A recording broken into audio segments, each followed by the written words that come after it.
alerjik öksürükler çok yaygın. Şu an öksüren ve öksürüğe geçmeyen kişilerin pek çoğunda hava kirliliği veya gıda alerjisi veya birçok duruma bağlı alerjik öksürükler çok yaygın. Böyle durumda alerjik ve uzun süre gıcık olan öksürükte en iyi ilacı ne biliyor musunuz? Nedir? Meyan kökü. Meyan kökü. Meyan kökü basit, ucuz bir doğal bir madde.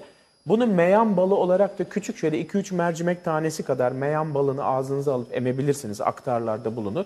Veya çocukken kemirtirlerdi bize. Sizin yaşınız genç tabii benden ama mesela kemirirseniz meyan kökü o böyle boğaza doğru temas ederek Yayılır. gittiği zaman evet. Meyan kökü kendisi o sopa gibidir meyan kökü. Şu an ekranda Melisa'yı gösteriyor. Melisa var ekranda. Melisa da uyku getirmek için iyi.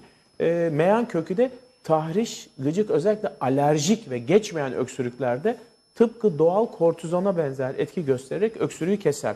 Bir de alerjik ve gıcıklı öksürüklerde meyan kökü, şahtere ve ısırgan. Bu üçünden bir çay hazırlarsanız buna ıhlamur da katabilirsiniz. Nasıl yapacaklar hocam? Çok Sıcak bir kolay. çay. Meyan kökü öğütülmüş olarak da Evet. satılıyor. Mesela şu bir tutam meyan kökü, şu kadar bir suya Mehmet Bey, bir tutam meyan kökü, şöyle iri bir tutam ıhlamur, çiçeği ve yaprağı, bir parça da onun dışında şah tereotu. Bu biraz buruktur ama alerjide müthiş Şah alerji. tereotu. Şah tereotu ve birazcık da ısırgan yaprağı. Şöyle bir fokurdadığı an kapatın. 3-4 dakika demlensin. Süzüp zaten meyan kökü ona bir tat verir meyan balıyla.